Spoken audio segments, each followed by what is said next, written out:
Les choses de la vie, apprendre à aimer. On n'a pas tous la chance d'avoir encore tous ses parents vivants et je voulais parler de cette relation qu'il peut y avoir entre un parent et son enfant, entre voilà une mère et un enfant ou un père avec son enfant et moi je vais parler évidemment de la relation que j'ai pu avoir avec mon père et puis un écho avec les personnes que j'ai pu rencontrer. Alors en fait, ce podcast, c'est surtout pour vous dire qu'une relation, elle n'est pas figée dans le temps, que c'est vous qui êtes maître, en fait, de ce que cette relation peut devenir, de ce qu'elle est, et vous êtes, vous construisez cette relation avec vos choix, et vous ne pouvez pas dire que vous n'y êtes pour rien, que c'est indépendant de votre volonté, non, parce que dans vos actes que vous allez pouvoir changer les choses euh, ou du moins les révéler.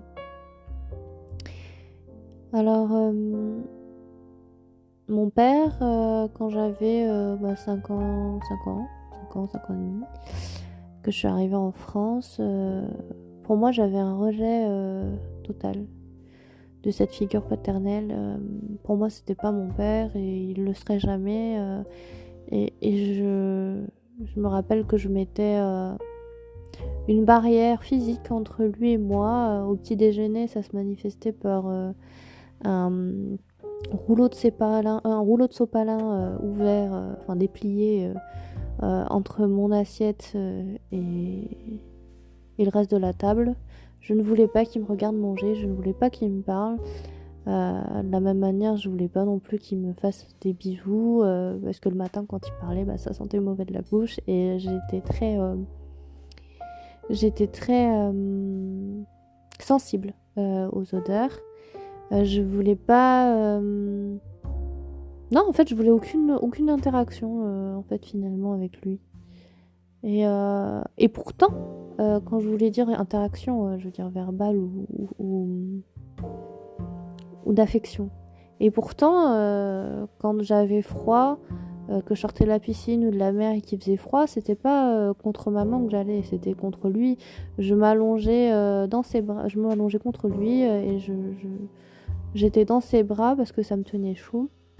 Mais c'était le seul contact qu'on avait tous les deux. Et donc c'est assez étrange d'avoir ce rapport-là à la fois de rejet et pourtant de contact charnel. Euh, et pourtant, petit à petit, en fait, notre relation, elle a évolué parce que mon père était à la retraite et il m'emmenait partout. C'était un peu mon chauffeur de taxi. À chaque fois que j'avais une activité, à chaque fois qu'il y avait des sorties scolaires, c'était lui qui se portait volontaire pour pouvoir passer le maximum de temps ensemble finalement, puisque comme ma mère travaillait, eh bien, c'était lui qui s'occupait de moi à la maison, c'était lui qui me préparait à manger, c'était lui qui m'emmenait à l'école, qui me ramenait et qui m'emmenait aux sorties chez les amis. Et même quand j'allais à la piscine, en fait, quand il m'emmenait à la piscine avec mon ami, il ne repartait pas, il restait en fait sur place, derrière la vitre, avec un bouquin, ou à nous surveiller de loin, mais toujours avec le sourire, toujours dans l'attente, toujours dans la patience, toujours avec la bienveillance. Il n'a jamais, il n'a jamais soufflé, il n'a jamais. En fait, il a jamais été dérangé de m'emmener où que ce soit, même à l'escalade, enfin, je veux dire, au parc Acrobranche. Il a toujours été disponible pour nous m'emmener partout et ça, je le remercie parce que vraiment, il a été d'un dévouement total. Et c'est peut-être ça aussi que, avec le temps, j'ai reconnu, j'ai apprécié et j'ai voulu rendre l'appareil.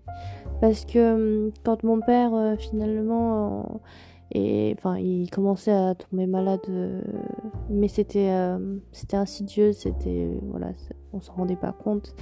Et quand le diagnostic a réellement été posé, c'est vrai que, en fait, il y a eu ce basculement euh, de soutien paternel en fait, il est devenu un peu, il est devenu le patient, donc le malade, et il n'avait plus son statut de père en fait. Et je suis devenue l'aidante, et je suis devenue, je n'étais plus sa fille finalement, et je me suis occupée de lui avec ma mère, avec dévouement, et bah c'est là où je me suis rendu compte de l'importance que c'est d'avoir des liens, et d'être unis, et de tout faire pour l'autre en fait. C'est pas à une adolescente de voir son père nu parce qu'il fallait le changer ou le déshabiller, c'est ma mère qui s'en occupait, mais entre le rez-de-chaussée et l'étage, il fallait monter l'escalier, et ma mère avait pas beaucoup de force, et il a fallu que je l'aide.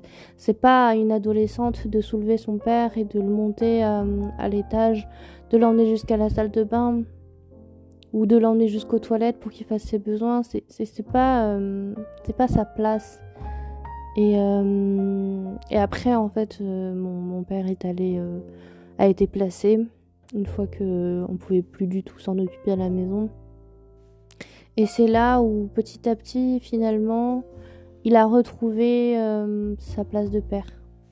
Parce que en étant à la maison, en devant s'occuper de lui, c'était devenu, oui, effectivement, c'était vraiment devenu un légume. Il avait encore sa conscience, mais tout ce qu'il faisait, c'était hors sol, quoi. Il y a des choses on peut même pas imaginer, et c'est vrai que notre relation s'était dégradée. Je me rappelle qu'on s'engueulait très fort, on s'est dit des choses qu'on n'aurait jamais dû se dire, des choses violentes. Il me traitait de garce, mais parce qu'il était malade, et moi j'en faisais autant, et c'était horrible et c'était affreux. C'était des mots qui n'auraient jamais dû sortir de nos bouches. Et quand il a été en maison de retraite, je m'en suis occupée, comme je vous le disais, j'avais déjà fait un podcast là-dessus, mais tous les soirs quand je sortais de l'école d'archi, j'avais le choix entre tourner à gauche et tourner à droite à la maison de retraite, aller chez moi. J'ai toujours fait le choix d'aller le voir en sortant des cours pour lui donner à manger, parce que le repas c'était entre 17h30, 17h15, 17h30, 18h. Donc j'allais lui donner à manger, je le remontais en chambre pour qu'il puisse regagner le lit, et puis attendre que les aides-soignantes ou les ASH le changent, et puis qu'il puisse passer la nuit. Et ensuite je rentrais chez moi pour faire mes maquettes. Et après, quand il est parti, petit à petit, en fait, comme j'étais assez éloignée, je passais pas autant de temps que ça avec ma mère à l'époque, et c'est finalement en traversant toutes ces épreuves qu'on s'est rapprochés plus qu'avant. On passait du temps ensemble, hein, mais c'était pas du tout la même relation qu'on a aujourd'hui. Et c'est vrai qu'on a passé énormément de temps ensemble après, peut-être pour combler aussi ce vide. Mais finalement, j'ai retrouvé ma place. J'ai retrouvé ma place d'enfant. Et parce que j'étais trop souvent l'aidante ou la mère ou la copine. Et c'était pas ma place. Et le fait aussi, comme j'expliquais, de s'éloigner aussi, maintenant que je vis dans une autre région, un autre département, je retrouve aussi entièrement ma place d'enfant. Et quand je revois ma mère lors de mes vacances, ce sont des relations saines. Et mon père, quand il est parti, je me rappellerai toujours, je le racontais, cette nuit-là, ses mains qui étaient bleues, et j'avais pris ses mains dans les miennes et je lui avais dit tu as le droit de partir maintenant, tu as le droit. En fait, je t'en donne la permission. Et c'est symbolique, hein, Mais je pense que c'est aussi important de se rendre compte de ça, de toute l'évolution qu'il y a pu avoir dans la relation, des points de départ où c'était un rejet jusqu'à l'acceptation de cette personne qui pour moi euh, était très importante. C'est vrai qu'au départ, quand j'habitais au Vietnam dans ma famille, mon père c'était mon modèle et je l'avais idéalisé effectivement. Pour moi, il était maçon, il avait construit la maison et le fait de venir en France et d'avoir une autre figure paternelle, je voulais pas remplacer cette figure héroïque de mon quotidien et finalement je l'ai pas remplacée, j'en ai eu une autre, c'est tout. C'est pas un remplacement, c'est un... Voilà, c'est là où on apprend que l'amour ne se divise pas, il se multiplie. Et ça, je peux le dire qu'aujourd'hui, je suis très fière de l'avoir eu comme papa. Et c'est vrai que c'était un modèle. Et quand j'en parle autour de moi, après les relations père-fille qu'il peut y avoir, j'ai un de mes anciens clients euh, qui, euh, qui était séparé de sa femme. Et sa fille, à l'époque de l'histoire, avait 17 ans et refusait qu'il refasse sa vie. Et il avait une nouvelle copine, hein, mais depuis 2 ans et demi. Et en fait, elle refusait de rencontrer cette personne. Elle se disait, enfin, elle a une mère et un père et elle voulait pas de belle-mère en fait. Et c'est là où on a eu une discussion ensemble où je lui ai dit non, il faut mettre carte sur table, il faut s'expliquer, il faut en discuter avec sa fille justement et dire que c'est un père, mais c'est aussi un homme qui a besoin d'être désiré, qui a besoin d'avoir une vie de couple, en plus de sa vie de famille, en plus de sa vie de père. Et, euh, et donc il en a discuté avec elle finalement suite à notre discussion et il lui a dit je ne sais pas si elle a compris ou comment elle va réagir. En tout cas, le message est passé et ça m'a fait du bien. Et ça m'a fait du bien aussi, ça m'a soulagée et ça m'a réchauffé le cœur aussi de me dire que par le dialogue, effectivement, on peut peut-être changer les choses et ça ne nuit pas à la relation. La preuve en est qu'ils sont toujours aussi fusionnels et que la relation, du coup, est beaucoup plus saine ainsi. Le fait d'avoir une nouvelle compagne ne veut pas dire qu'il délaisse sa fille et il sera toujours là pour elle. Voilà, voilà c'est important voilà, de replacer dans le contexte et, et, hum, et de se dire les choses, d'exprimer ses sentiments. Euh, moi, on peut pas juger non plus certaines relations que certaines autres personnes peuvent avoir. Euh, on peut pas juger la vie des autres, on peut pas juger quand une personne dit que, par exemple, j'ai eu des enfants et ils ont gâché ma vie, j'ai pas pu faire ce que je voulais. Aujourd'hui, je veux penser à moi.